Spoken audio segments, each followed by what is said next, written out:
I never thought I'd be writing one of these posts, but here I am at 3 a.m., unable to sleep, trying to make sense of how my 12-year marriage imploded in the span of 72 hours. It all started with a casual comment from a colleague I barely knew. I'm Sarah, 34, and until last Tuesday, I thought I had a solid marriage to my husband, Mark, 36. We have 2 children, a mortgage, and what I believed was mutual respect and love. Mark works in pharmaceutical sales, which means frequent business trips and long hours. Something I've always supported because his career provided our family with stability. Last Tuesday was an ordinary day at the marketing agency where I've worked for the past 5 years. I was in the break room heating up my lunch when Vanessa from the accounts team walked in. I knew her only in passing. She'd transferred from our Chicago office 3 months ago. "Oh, Sarah, I've been meaning to tell you something," she said while waiting for the Keurig to finish. "I finally made it to that Italian restaurant you recommended, Bella Notte. The carbonara was amazing, just like you said." I gave her a confused smile.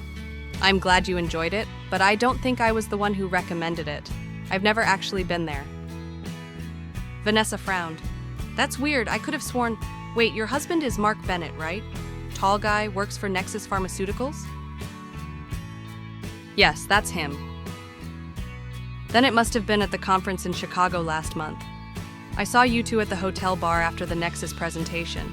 He was telling everyone at the table about this amazing Italian place in Boston that his wife loves. I just assumed that was you." I felt a strange coldness spread through my chest. I wasn't at any conference in Chicago last month. Mark was there alone. Vanessa immediately looked uncomfortable. "Oh, I must be confusing him with someone else. Sorry about that." But the look on her face told me she wasn't confused at all. She quickly made an excuse about a deadline and left with her coffee, while I stood there, a frozen smile on my face, my lunch forgotten in the microwave. Mark had indeed been in Chicago for a pharmaceutical conference last month, 3 days at the Westin Hotel downtown, but I had definitely not been with him. According to Mark, spouses weren't included in this particular event. According to Vanessa's slip, someone posing as Mark's wife had been by his side.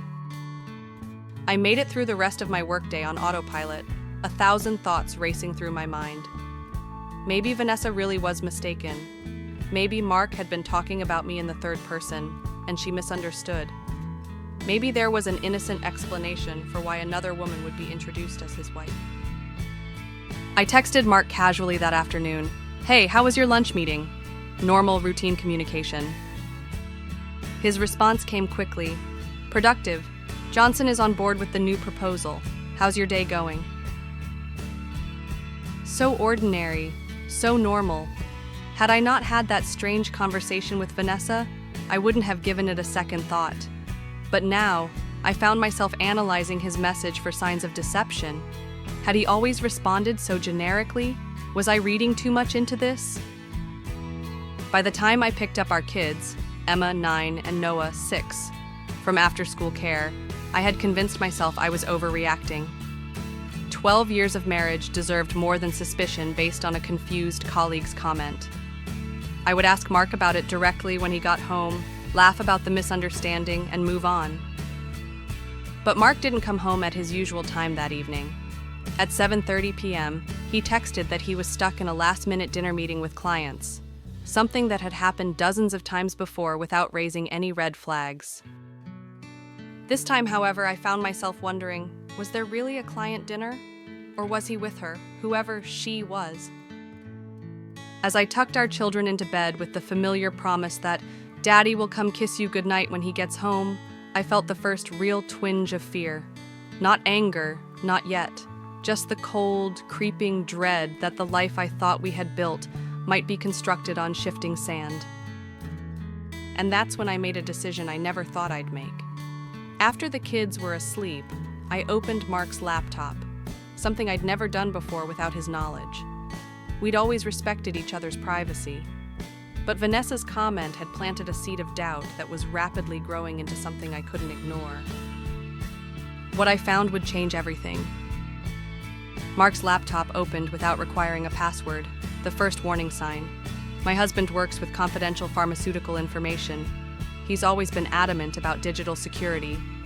The fact that his computer was unsecured suggested he'd left in a hurry that morning, perhaps forgetting to lock it. I sat at our kitchen table, staring at his desktop, feeling like an intruder in my own home. Was I really going to do this? Invade his privacy based on a possibly mistaken comment from a colleague I barely knew? I reminded myself that in our 12 years together, I had never once snooped through Mark's things. That had to count for something, right? This wasn't a pattern of insecurity or controlling behavior on my part. This was... what? Intuition? Fear? Self-protection? Just check his calendar, I told myself. See if there really was a client dinner tonight, that's all. I clicked on his Outlook calendar. Tuesday, 7 p.m. Dinner, Anderson Group. A legitimate client. Relief flooded through me, followed immediately by shame. How could I have doubted him? But then I noticed the calendar had multiple views. The one displayed was his work calendar, which synced to his office account. There was also a personal calendar tab. I clicked on it. Tuesday, 7 p.m. Dinner with Jen. My relief evaporated. Who was Jen? In 12 years of marriage, I'd never heard Mark mention anyone by that name. I scrolled back through previous weeks and found more entries.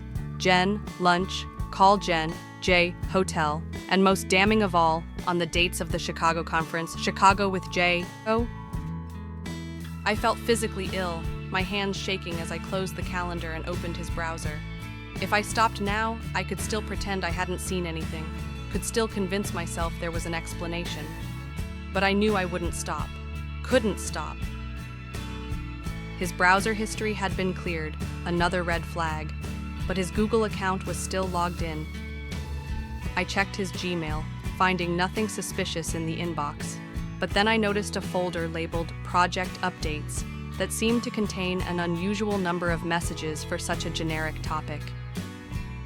The emails inside were between Mark and someone using the address jen.taylor87@gmail.com. Dozens of exchanges spanning the past 7 months. I clicked on the most recent, sent just yesterday. Missing you already. Last night was perfect. Can't wait for Chicago next month. 3 whole days without having to rush back. Think about that suite at the Westin again? Love, Jay. Mark's reply. Already booked. Can't wait to wake up with you without setting an alarm. This dinner meeting is dragging. All I can think about is you. Soon, M.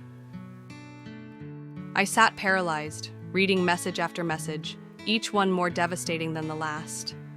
The tender words he used with her. Inside jokes I wasn't part of. Plans they'd made, photos they'd shared.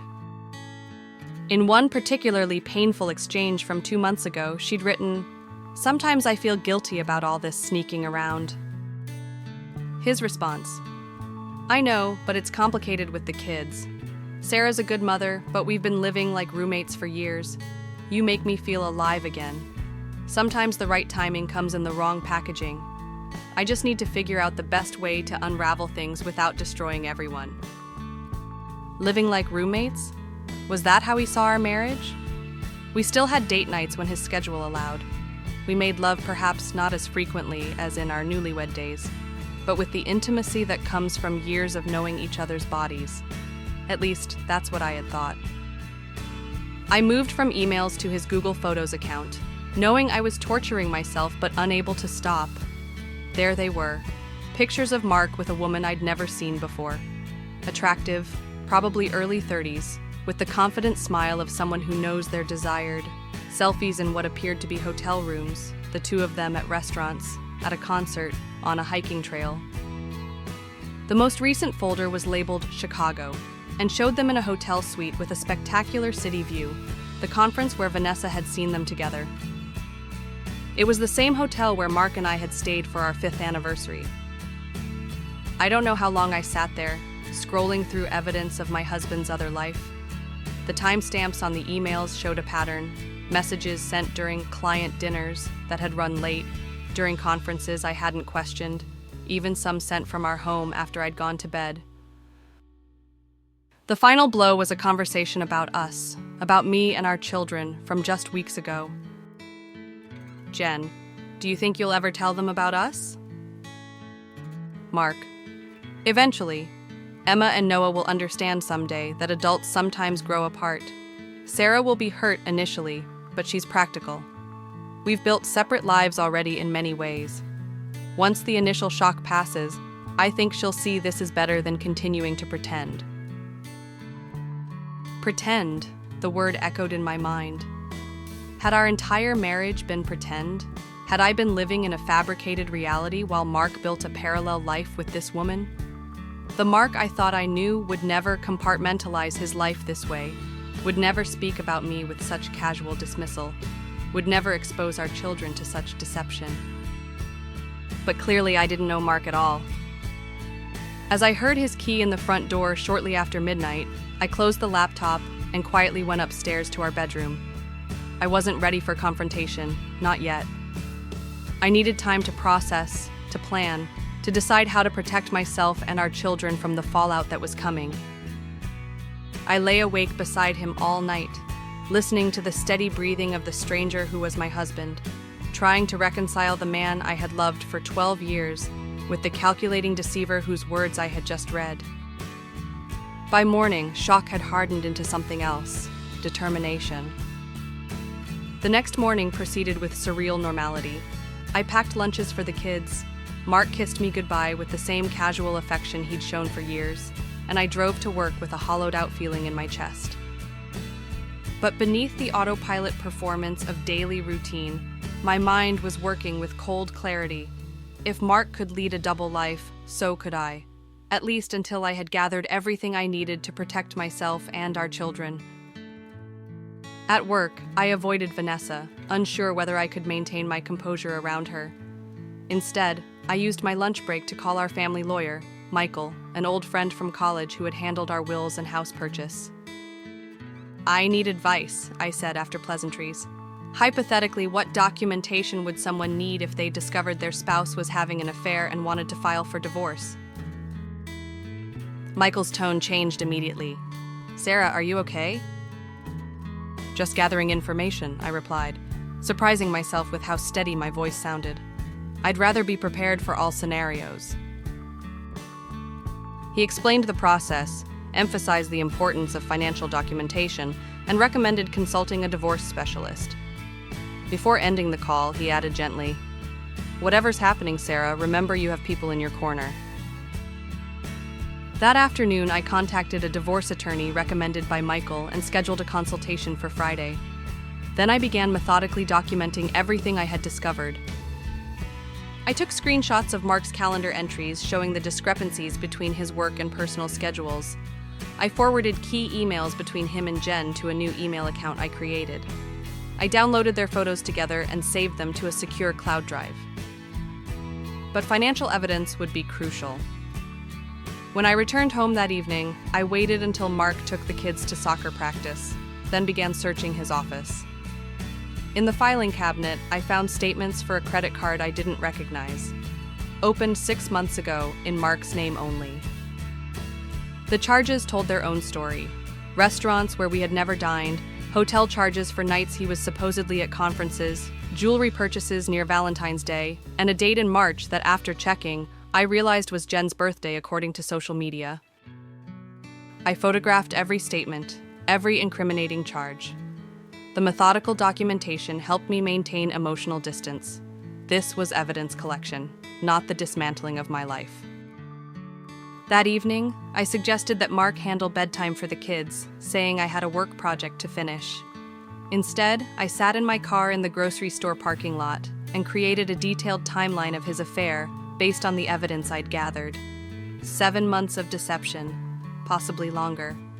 7 months during which I had supported his career, managed our home, raised our children, and believed in our partnership. The next day, I continued my investigation, now focusing on our finances. I discovered that Mark had been moving small amounts, not enough to raise immediate concerns, from our joint savings account to his personal checking account over the past several months. The total approached $15,000. Preparing an escape fund, perhaps? I also found a saved search for 2-bedroom apartments in a neighborhood across town on his browsing history. He had been researching places as recently as last week, planning his exit strategy while still coming home to me each night, still telling me he loved me, still helping our daughter with her science project and teaching our son to ride a bike. The dual reality was mind-bending.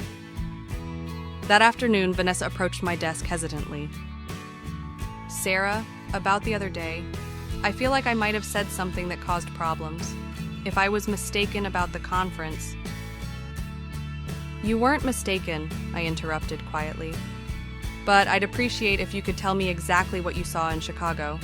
It would help me clarify some things." Her discomfort was evident, but to her credit, she sat down and shared what she knew. She had attended the pharmaceutical conference as part of our agency's client relationship team. During the welcome reception, she had seen Mark with a woman he introduced to several colleagues as his wife. They had seemed very affectionate. Later, she had overheard them discussing the Italian restaurant in Boston. That's why she had mentioned it to me, assuming I was the wife who loved the carbonara. "She had an access badge that said Jennifer Taylor," Vanessa added. "I remember because I thought it was odd that her last name was different, but I figured maybe you used your professional name at work or something."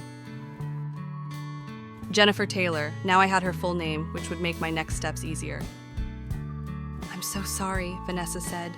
"If I had known, I never would have..." "You did me a favor," I assured her. "Better to know the truth."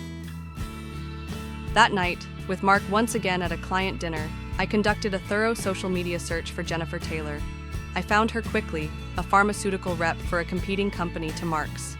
Her Instagram was filled with carefully framed photos of cityscapes, restaurant meals, and hiking trails, many of the same locations I'd seen in Mark's hidden photos, but carefully shot to exclude any evidence of who she was with. Except for one. In her highlighted stories labeled Chicago, there was a photo of champagne glasses with the distinctive Westin Hotel logo, a city view in the background, and just visible at the edge of the frame, a man's hand with a watch I had given Mark for our 10th anniversary. I took screenshots of everything, adding to my growing file of evidence. Then, on an impulse I couldn't quite explain, I sent her a direct message. "The carbonara at Bella Notte is actually mediocre. If you're going to pretend to be me, at least get better recommendations." I deleted it immediately, knowing such a confrontation would only alert Mark before I was ready. But the momentary satisfaction of acknowledging her existence, of asserting that I knew about their deception, provided a strange comfort. By Thursday evening, 3 days after Vanessa's innocent comment had shattered my reality, I had amassed comprehensive documentation of Mark's affair, his financial deceptions, and his apparent plans to leave. I had secured copies of all our important documents, created a detailed accounting of our assets, and transferred a protective amount of money to an individual account my divorce attorney had advised me to establish. I was as prepared as I could be for the confrontation that couldn't be delayed much longer. Mark had mentioned plans to work from home tomorrow, unusual for a Friday. Perhaps he had his own revelations planned. I wouldn't give him the chance to control the narrative. Tomorrow would be the day I reclaimed my story. Friday morning dawned with the surreal quality that had characterized my life since Tuesday.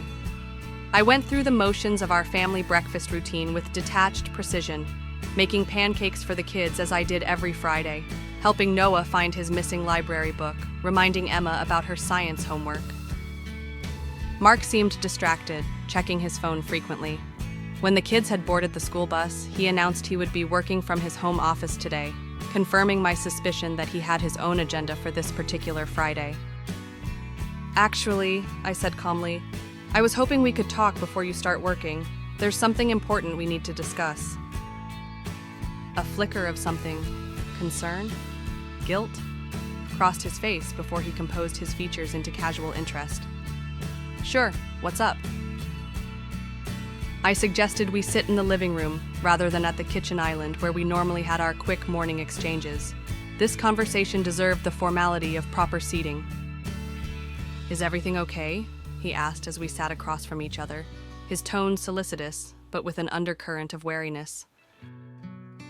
I looked at my husband, this man I had loved for 12 years, the father of my children, the partner I had believed in completely, and felt a strange calm descend.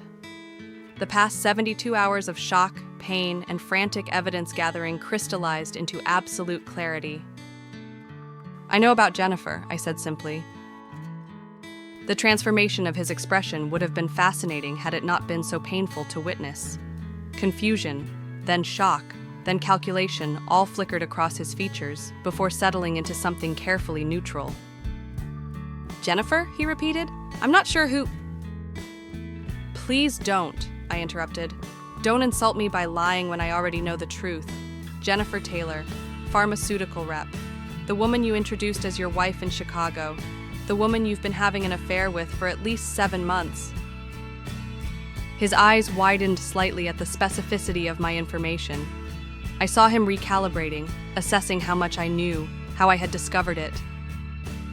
"Sarah, I can explain—" "I've seen the emails, Mark. I've seen the photos. I've seen the credit card statements for the hotels and the gifts. I know about the money you've been moving from our savings. I know about the apartment searches. I know everything." He exhaled slowly, his posture changing as he abandoned the pretense. "How did you find out?" "Does it matter? Would it have been better if I'd remained ignorant while you planned your exit strategy? While you discussed with her how the kids would eventually understand that adults sometimes grow apart?" He flinched at hearing his own words quoted back to him. "You read my emails." "Yes. After learning that you introduced another woman as your wife, I did what any reasonable person would do and looked for the truth you were hiding."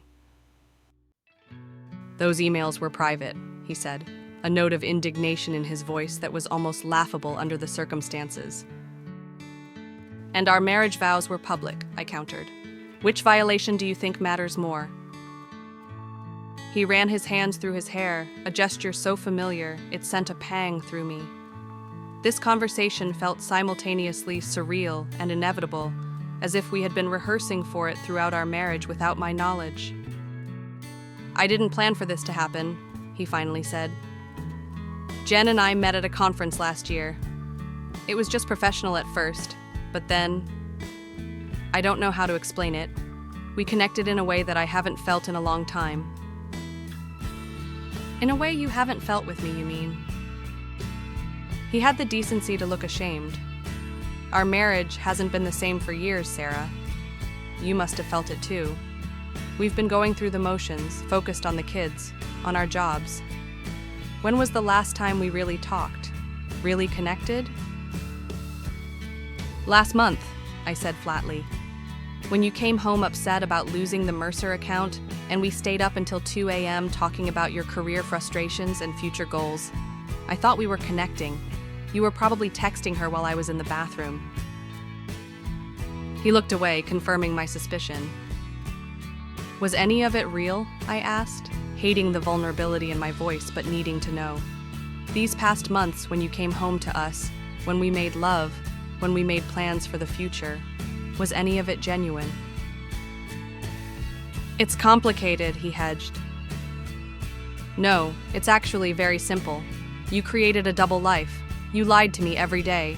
You introduced another woman as your wife. You discussed leaving me while still coming home to our bed each night. There's nothing complicated about betrayal, Mark." He leaned forward, elbows on his knees. "I never wanted to hurt you. I was trying to figure out the right way to end things without destroying everything."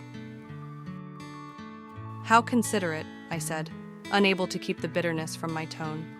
"And was sleeping with both of us part of this careful plan? Were you going to wait until after our anniversary next month? Or perhaps after Noah's birthday?" "That's not fair." "None of this is fair," my composure finally cracked. "I have given you 12 years of my life. I have supported your career, raised our children, built this home with you, and all while you were planning your escape with another woman. You stole my agency, Mark. You took away my ability to make informed decisions about my own life." He had no response to that. "I assume the reason you're working from home today is that you finally worked up the courage to tell me it's over," I continued, regaining control of my voice. "Let me save you the trouble. Yes, our marriage is over, but not on your terms." I removed a folder from beside the couch where I'd placed it earlier and slid it across the coffee table to him. "What's this?" he asked. "Documentation of your affair, your financial deceptions, and the consultation receipt from the divorce attorney I met with yesterday. I'll be filing for divorce on grounds of adultery. I'm requesting primary custody of the children with generous visitation for you, unless you want to contest that and explain to a judge why your girlfriend is more important than stability for Emma and Noah." He looked stunned. "You've already seen a lawyer?" "Unlike you, I prefer to act decisively rather than live a lie. I'm not interested in being the wife you pretend to have while you build a life with someone else." "Sarah, let's talk about this rationally. We need to consider what's best for the kids." "I have considered them, extensively. They deserve parents who model honesty and respect, not deception and betrayal."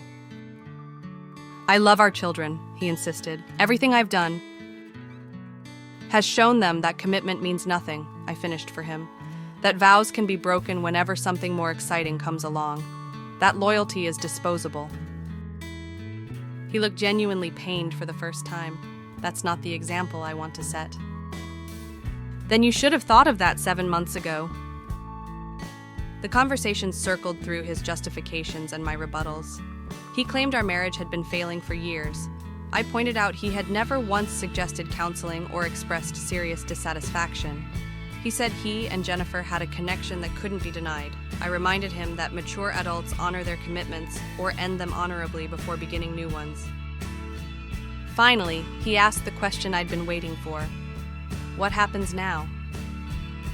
"Now you pack a bag and leave," I said calmly. "I've already arranged for my sister to come stay with me and the kids for a few weeks. My lawyer will contact yours once you've retained one. We'll work out a temporary custody arrangement until the divorce is finalized." "You want me to leave today? What will we tell the kids?" "We'll tell them that Dad needs to live somewhere else for a while and that we're figuring things out. They don't need details right now." "This is my house too," he protested weakly. "Yes, and you've been planning to leave it for an apartment across town," I countered. "I found your saved searches. Consider this an acceleration of your timeline." He looked defeated, the careful double life he'd constructed collapsing around him in a single conversation. "Can I at least say goodbye to the kids after school?" I considered this. Despite everything, he was their father, and they adored him. "Yes, we'll tell them together, but without deception, Mark. No promises we can't keep. No pretending this is temporary if you're planning to build a life with her." He nodded slowly. "I never wanted it to happen this way." "You never wanted to get caught," I corrected. "There's a difference."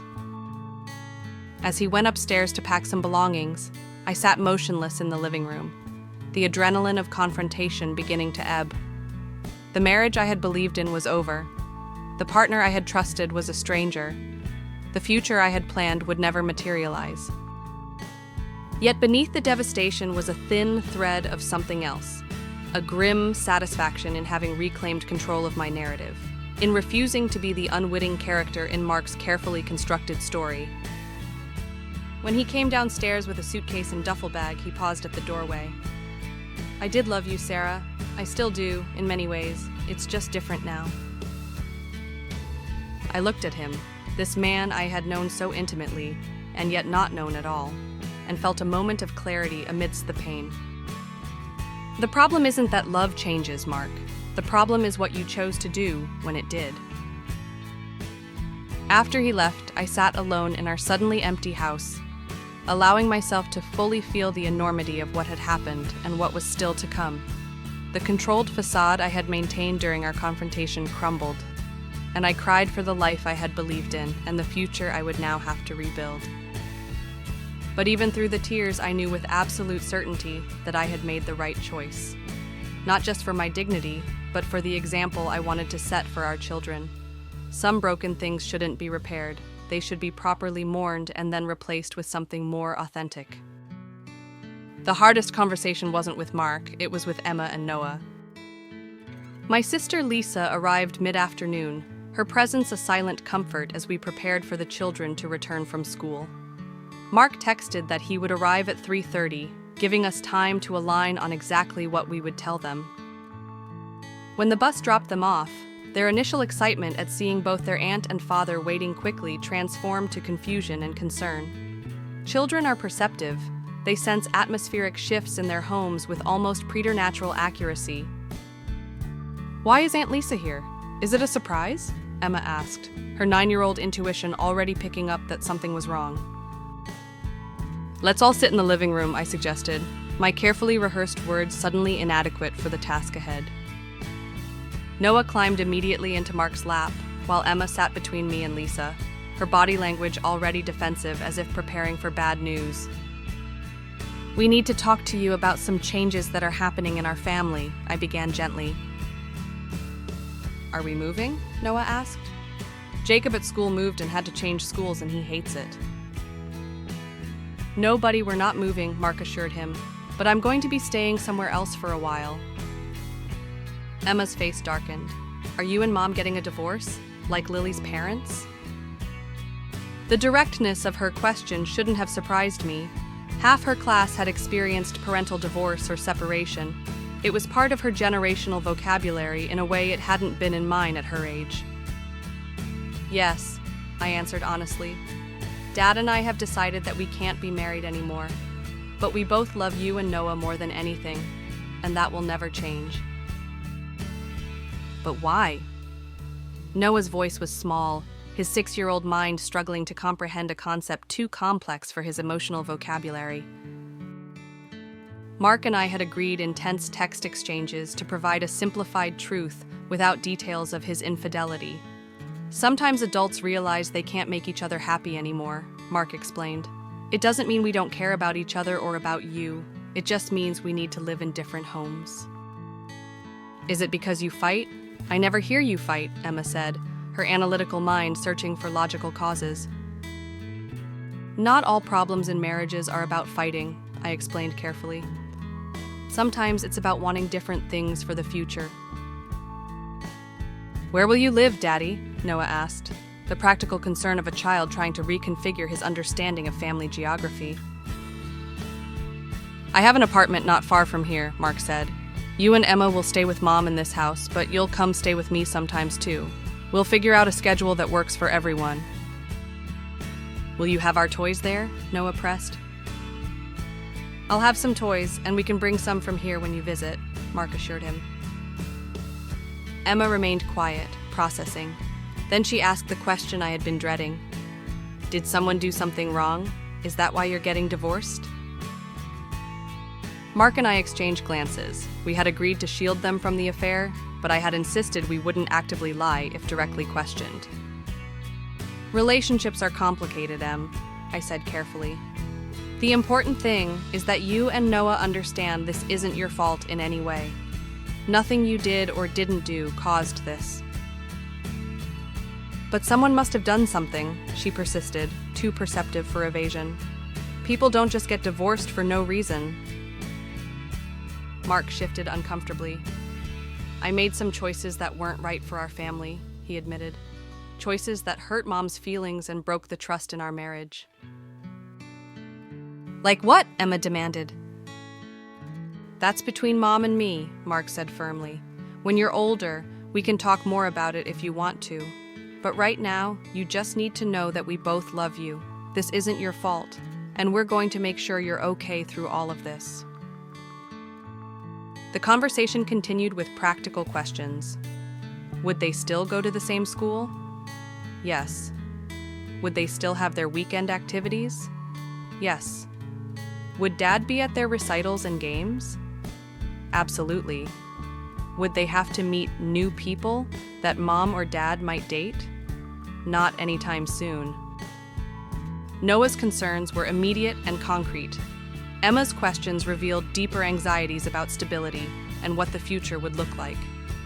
Through it all, Mark and I maintained a united front despite the tension vibrating between us. Whatever my feelings about him as a husband, I would not undermine him as a father. When the initial conversation concluded, Mark took the children to the backyard to play while I spoke privately with Lisa. "You're handling this with remarkable strength," she observed, hugging me tightly. I don't feel strong, I admitted. I feel like I'm performing strength for their benefit. That's what parenting is sometimes, she said wisely, especially in crisis. Mark stayed for dinner, an awkward affair saved only by the children's presence. Afterward, he helped with their bedtime routine, while I sat on the porch with Lisa, finally allowing myself a glass of wine and a moment to exhale. When he came downstairs, his expression was raw with emotion. Noah asked if I would still be his dad if I lived in a different house, he said, voice cracking, as if that were a position I could resign from. I felt a flicker of sympathy despite everything. They'll be okay, we'll make sure of it. I never wanted to hurt them, he said, echoing his earlier statements about me. Intentions don't prevent consequences, Mark. The flash of compassion faded. You chose this path, all of it. After a stilted goodbye, he left to begin his new life, the one he had been rehearsing for months while I remained oblivious. As the sound of his car faded, I turned to Lisa. I need to show you something, I said, retrieving my evidence folder. I need someone else to know exactly what happened, even if the kids never do. We stayed up late as I shared everything, the emails, the photos, the financial deceptions. By the time we finished, Lisa's initial shock had transformed to cold anger on my behalf. I always liked Mark, she said finally. Never would have thought he was capable of this level of deception. Neither did I admitted. That's the part I keep coming back to. Not just the affair, but the calculated double life, the sheer amount of lying required to maintain it. What about this woman, this Jennifer? Do you think she knew he was married? Oh, she definitely knew. There are emails where they explicitly discuss me and the kids, their future plans, how they'll handle the transition. She was a willing participant in the deception. Are you going to confront her?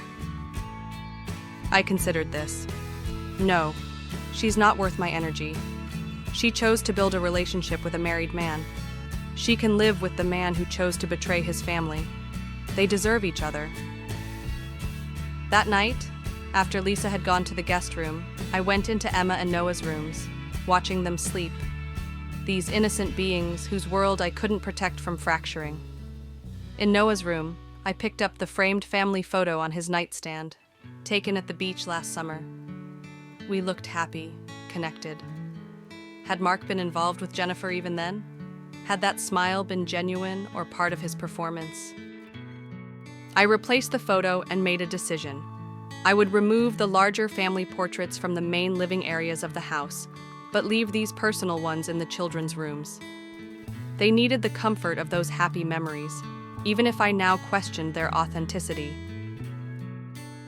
In the coming days and weeks, there would be logistical mountains to climb. Legal proceedings, custody arrangements, financial disentanglements. There would be social fallout as friends and extended family learned of our separation. There would be emotional landmines as the children processed their new reality. But in that quiet moment, watching my children sleep, I found the resolve that would carry me through. Whatever came next, I would face it with the honesty and integrity that had been missing from the final chapter of my marriage. I would redefine myself not as Mark's betrayed wife, but as Emma and Noah's steadfast mother, and eventually as a woman who had survived deception, only to discover her own resilience. The path ahead was uncertain, but for the first time in days, uncertainty felt like possibility rather than devastation. The weeks following Mark's departure unfolded in a blur of practical necessities and emotional adjustments. Each day brought new challenges, explaining the situation to school teachers, fielding concerned calls from friends, establishing new routines for the children, meeting with lawyers, and somehow maintaining my professional responsibilities through it all. Lisa stayed for 2 weeks, her presence a stabilizing force for both me and the children. She handled school pickups when I had legal appointments, cooked meals when I lacked the energy, and provided a shoulder to cry on during the nights when grief ambushed me after the children were asleep. The divorce proceedings moved forward with clinical efficiency. The extensive documentation I had gathered left little room for dispute regarding the grounds for divorce. Mark, perhaps motivated by guilt or the desire to preserve what remained of his reputation, didn't contest the adultery claim or my requests regarding the house and primary custody. Our first custody exchange was an exercise in awkward choreography. Mark arrived to pick up the children for their weekend at his new apartment, standing uncertainly in the entryway he had walked through thousands of times as an occupant rather than a visitor. "Do they have everything they need?" he asked, an echo of our former parental partnership. "Extra clothes in Noah's dinosaur backpack.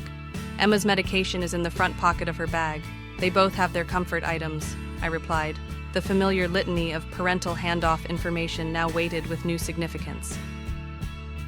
The children emerged from upstairs, Emma subdued, and Noah bouncing with the resilience of the very young. "Daddy, do you have bunk beds at your new house like you promised?" "Not bunk beds, buddy, but I did set up a pretty cool space theme in your room," Mark answered, his forced enthusiasm breaking my heart despite everything. After they left, I stood in the sudden silence of our home, my home now, and felt the strange duality of loneliness and relief. The constant performance of normalcy in Mark's presence had been exhausting. Now, at least, I could experience my grief authentically without hiding it behind a facade of strength. 3 weeks after Mark's departure, I received a text that exemplified the bizarre new reality we inhabited. "Jennifer is pregnant. I thought you should hear it from me before rumors start. It happened before all this came out. I'm sorry." I stared at the message, a fresh wave of betrayal washing over me. The timeline meant he had been sleeping with both of us during the same period. The health implications alone were infuriating. But beneath the immediate anger was a deeper realization. The life Mark and Jennifer had planned was accelerating. Our marriage was barely cold, and they were already creating a new family, a half-sibling for Emma and Noah that would permanently connect our lives to this woman I had never met. I didn't respond to his text. Instead, I called my doctor to schedule testing, then my therapist to move up our next appointment. Some revelations require professional support to process. The children adjusted to the new arrangements with varying degrees of acceptance. Noah adapted quickly to the routine of weekdays with me and weekends with Mark, treating it as an adventure rather than a loss. Emma struggled more, her perceptive nature making her aware of undercurrents the adults tried to shield her from. "Is Daddy's new apartment because of his friend Jennifer?" she asked about a month after the separation, her directness catching me off guard as we prepared dinner together. "What makes you ask about Jennifer?" I countered carefully. "I heard Daddy talking to her on the phone when he thought I was still watching TV," she explained. "He said he missed her. Is she his girlfriend?" I had dreaded this moment but had prepared for it. "Yes, she is. Your dad and Jennifer are in a relationship now." "Was she his girlfriend when you were still married?" Emma's perception cut straight to the heart of the matter. I considered deflecting, but reminded myself of my commitment to age-appropriate honesty. "Yes, she was. That's part of why Dad and I aren't together anymore." Emma processed this, her young face contemplative. "So he lied?" "Yes, he did." "Are you sad?" "Sometimes," I admitted, "but I'm also focused on making sure you and Noah are okay." "Are you going to get a boyfriend too?" she asked, the question both innocent and loaded. "Not right now," I assured her. "Right now, I'm concentrating on our family, you, me, and Noah, and figuring out our new normal." She seemed satisfied with this, returning to the carrots she was carefully slicing. But later that night, I found her in tears, clutching the family photo from our last vacation. "What if Daddy loves Jennifer's kids more than us?" she sobbed, revealing the fear beneath her composed questions. "Your dad loves you and Noah more than anyone in the world," I said firmly, setting aside my own feelings about Mark to reassure her. "That will never change, no matter what else happens in his life." "But he's going to have a new family," she persisted. I hadn't told the children about the pregnancy, wanting to wait until they had adjusted to the initial separation. But Emma, as always, had pieced together fragments of adult conversation into her own understanding. Jennifer is going to have a baby, isn't she? Emma asked, reading my surprise. I heard Aunt Lisa talking to you about it. I made a mental note to be more careful about adult conversations within earshot. Yes, she is, and that baby will be your half-brother or half-sister, but that doesn't mean your dad will love you any less. But he'll have to take care of the baby, she reasoned. He'll be busy. He will be busy sometimes, I acknowledged. Just like he's busy sometimes with work or other things. But being a parent means making time for your children, and your dad will make time for you and Noah, just like I do. These conversations became a regular feature of our new life. Delicate navigations of emotional terrain that neither the children nor I had been prepared to traverse. Each revelation, each adjustment required careful handling, and often left me emotionally drained. 6 weeks after the separation, I ran into Jennifer at the grocery store, an encounter I had been simultaneously dreading and half expecting in our relatively small community. Her pregnancy was visible now, a small but distinct curve beneath her sweater. Our eyes met across the produce section, mutual recognition immediate. For a moment, neither of us moved. I could have turned my cart and avoided the confrontation. Part of me wanted to, but another part, the part that had been methodically reclaiming my agency since Vanessa's casual comment had shattered my world, propelled me forward. You must be Jennifer, I said calmly, stopping my cart beside hers. She appeared startled that I had initiated contact. Yes, you're Sarah. I am. An awkward silence stretched between us.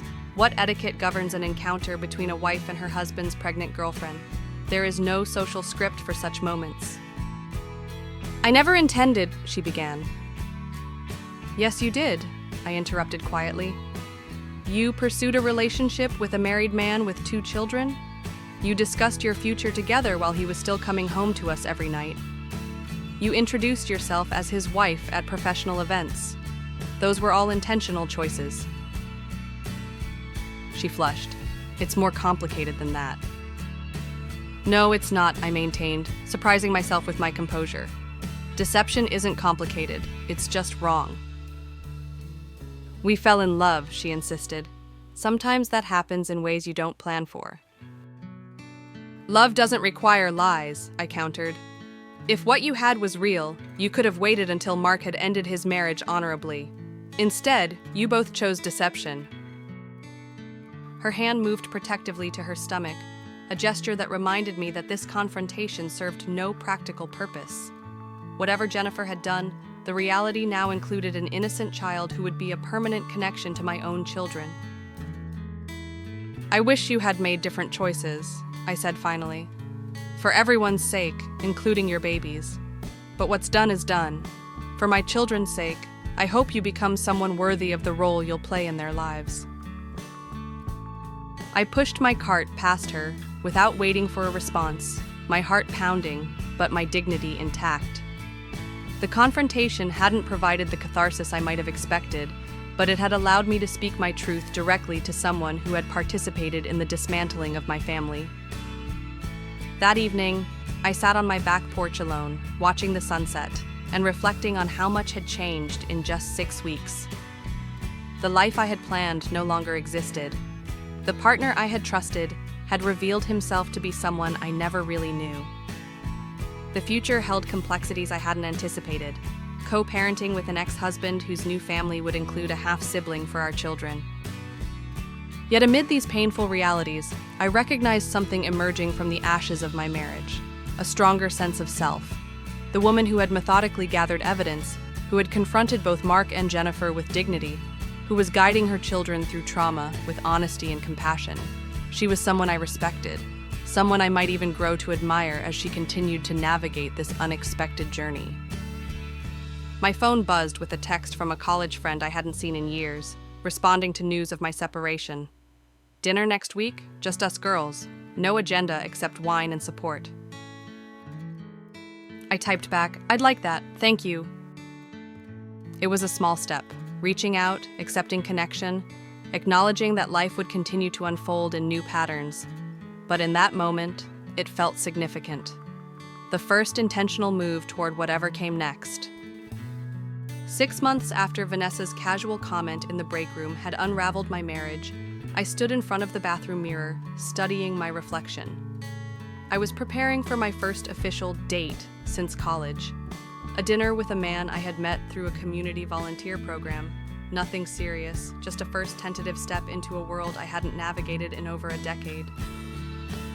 "You look pretty, Mom," Emma observed from the doorway, her perceptive eyes taking in my simple dress and the careful application of makeup that had become rare in recent months. "Thank you, sweetheart. Are you sure you're okay with Aunt Lisa staying with you tonight?" Emma shrugged with the casual acceptance that had gradually replaced her initial anxiety about changes to our routine. "It's fine. We're making pizza and watching movies. Are you nervous about your date?" I smiled at her directness. A little.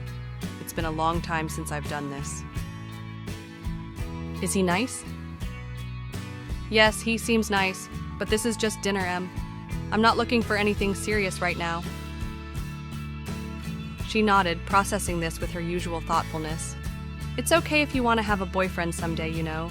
Dad has Jennifer, so it would be fair." The simple logic of children, balancing scales that adults know can never truly be equalized.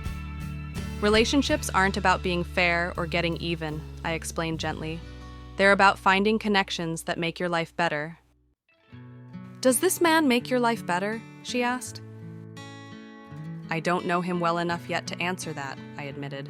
"That's what dating is for, getting to know someone to see if they might fit into your life in a positive way." Emma considered this. "Just don't pick someone mean," she advised seriously. "That's excellent advice," I agreed, hugging her. "No mean people allowed." This conversation exemplified how our family dynamics had evolved over the past 6 months.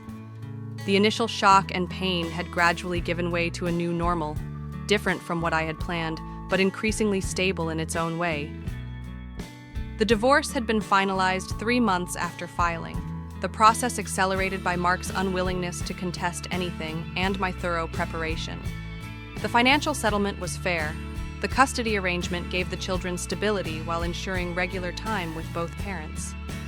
On paper, everything had been resolved with surprising efficiency. The emotional landscape had been more complex to navigate. The children had adjusted to the rhythm of 2 households, though not without occasional turbulence. Noah had gone through a phase of separation anxiety, clinging to me before visits with Mark and to Mark before returning home. Emma had experienced anger at her father once she fully understood the circumstances of our separation, requiring additional therapy sessions to process her feelings. Mark and Jennifer had moved in together shortly after the divorce was finalized, combining his apartment with her larger condo. Their daughter had been born 2 months ago, a reality the children were still adjusting to. Emma approached her half-sister with cautious interest, while Noah was more openly enthusiastic about being a big brother. My relationship with Mark had evolved into a careful co-parenting partnership, characterized by civil exchanges and focused primarily on the children's needs. We had established boundaries that worked, communication limited to matters involving Emma and Noah, exchanges conducted with minimal personal interaction, and decisions about the children made collaboratively whenever possible. I had maintained my resolve not to speak negatively about Mark to the children, despite the temptation during particularly difficult moments. When Emma asked direct questions about the divorce, I answered honestly, but without bitterness. "Dad made choices that broke the trust in our marriage, but he loves you and Noah very much, and he's still a good father, even though he wasn't a good husband to me." Professionally, I had thrown myself into new projects at work, earning a promotion that both distracted me from personal turmoil and provided additional financial security. Vanessa and I had developed an unlikely friendship, her initial guilty discomfort about revealing Mark's affair having transformed into genuine support during the divorce process. My social circle had shifted and expanded. Some couples we had known as Mark and Sarah had quietly stepped back, uncomfortable with the new dynamic. Others had reached out individually, offering support that surprised and touched me. And new connections had formed: a divorced parents support group, a weekend hiking club, volunteer work at the local literacy center. 6 months of rebuilding, of reimagining what my life could be beyond the marriage I had believed would last forever. 6 months of grief, anger, acceptance, and eventually, cautious hope. The date itself was pleasant, if unremarkable. Dinner with David, a divorced father of one who shared my interest in hiking and classic films. The conversation flowed easily. The food was excellent, and I was home by 10:30, grateful for the experience, but not particularly eager to repeat it soon. "How was it?" Lisa asked when I returned, curled up on my couch with a glass of wine. "Nice, normal, a bit like riding a bike after a decade. Wobbly at first, but then you remember how it works," I replied, kicking off my heels and joining her. "The kids go down okay?" "Perfect angels," she assured me. Noah wanted 3 bedtime stories instead of the usual 2, but I couldn't resist those eyes. "No one can," I agreed with a smile. "So second date in the future?" she probed gently. I considered this. Maybe, but I'm not in any rush. Tonight reminded me that I'm not ready for anything complicated. I'm still finding my footing as just me, not as Mark's wife, not as one half of a couple, just Sarah. "And how is just Sarah doing?" Lisa asked, her expression soft with understanding. I took a moment to genuinely assess this question, something I did regularly now as part of my healing process. "She's okay, better than she expected to be 6 months ago, stronger in some ways, more cautious in others, still figuring things out." "That sounds about right for someone whose life got turned upside down," Lisa observed. "You know what I admire most about how you've handled all this? You've never played the victim, even when you absolutely were one." "Being a victim isn't useful," I said simply. "It might be factually accurate. Mark and Jennifer victimized me with their deception, but staying in that mentality wouldn't help me or the kids move forward." After Lisa left, I checked on the sleeping children, then sat on my back porch with a final glass of wine, reviewing how far we had come since that fateful conversation in the break room. The pain hadn't disappeared entirely. There were still moments when a memory would ambush me. Anniversaries, inside jokes, familiar places that now carried the taint of deception. There were still practical challenges in co-parenting with a man who had fundamentally betrayed my trust, especially as he built a new family that would always be connected to ours.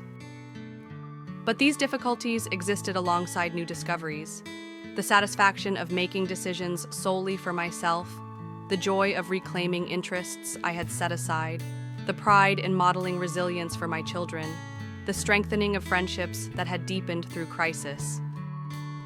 6 months ago, I had believed my life was shattered beyond repair.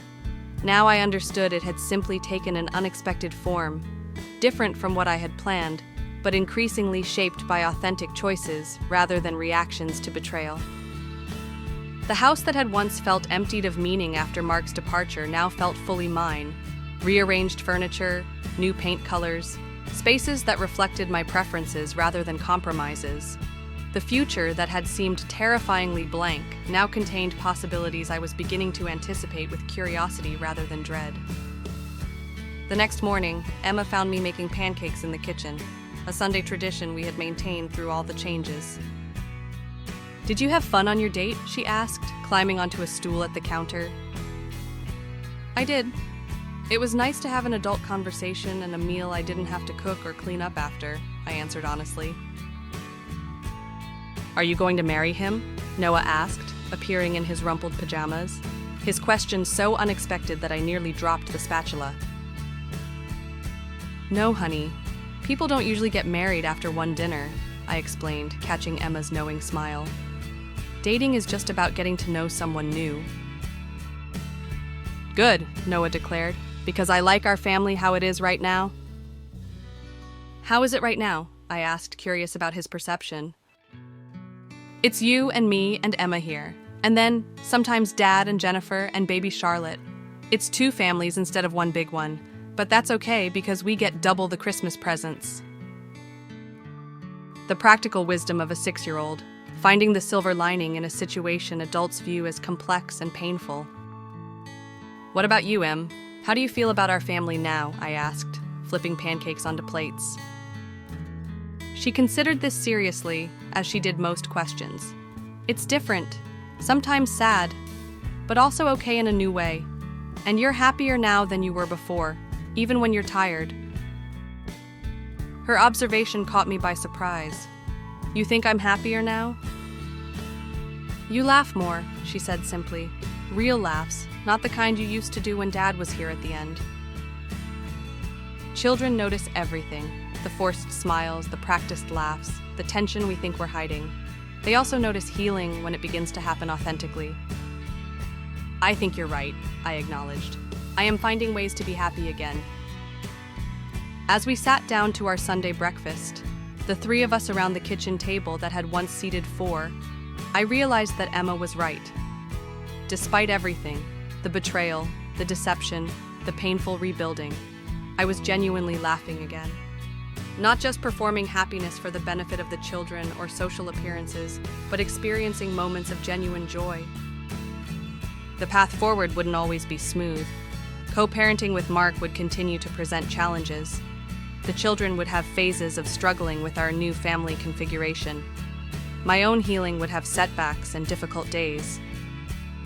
But sitting there with Emma and Noah, listening to their weekend plans and silly jokes, I felt a profound certainty that we would be okay, not because the pain of betrayal had disappeared, but because we had learned to carry it without being defined by it, not because our family matched the picture I had once imagined, but because we had created something resilient from what remained.